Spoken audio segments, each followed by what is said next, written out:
Okay, I already started on the sequoia upgrade. I painted the calipers yesterday. That took about 6 hours or so, off and on between dry times. Took a few components off. Took all the stuff out of this Malagasy sequoia.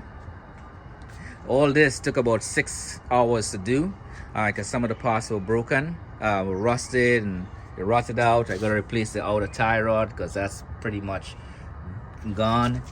The sway bar link broke on the way because it was weak and old. I have to get a loaner tool to remove the bushings on this lower control arm, and I have to cut that lower control arm out because the links that hold it in place is frozen, so I have to cut that out. Of course, I have to do some spraying in here and clean up in here and do the rust stuff. But again, this took like 6 hours. But because I'm doing an e-locker in the front, and the front is really tough, it's going to be the toughest part. This is the front diff here. I got to take that out, and because I have to take it out to access the clamshell, I got to do the passenger side as well, which I had no intentions of doing. I was going to do that after I do the driver's side, but because I have to take that front diff off, I have to disassemble this, so this will take about another 6 hours or so to take apart. But hopefully it won't be as bad as this side.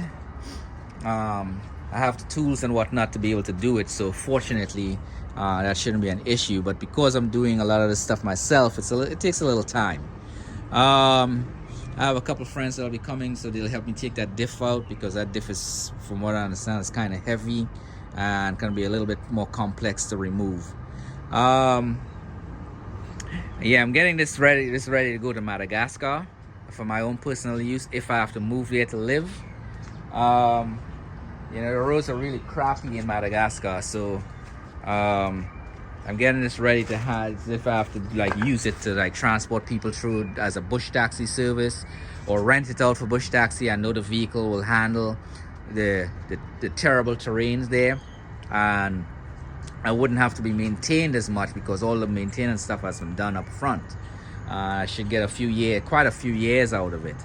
And if I'm personally using it, I'm building it myself, so I'll know I know how the vehicle works. I'll understand the vehicle, and therefore I could diagnose certain things on the side of the road or out in the bush or the wilderness somewhere as I'm traversing those terrain, to do minor fixes or patchwork until I could get it to a local shop where they can do some more detailed work on it.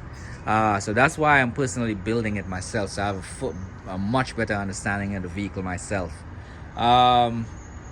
If for some reason I don't go to Madagascar, I'll sell it to someone locally there they typically spend about $50,000 to $60,000 for a vehicle like this, stock. They'll probably get it for about the same price with all the upgrades on it, ready to go, and they'll have a much better vehicle than the bone stock vehicle for handling that terrain. And if not, then when my wife comes here, she will use it for her own personal use here, and I know it's be the safest vehicle I have because I personally put the time and energy into making sure it is. If you have any questions, ask it in the comment section down below. Like and subscribe. The weather is make some suggestions down below if you can. The weather is getting kind of cold, so I'm not going to start for another few hours taking some of the stuff apart. But hopefully I'll get this whole front end done within the next 2 weeks, because I am waiting for a few parts to arrive, and some of the other stuff I can pick up locally. Y'all have a good day.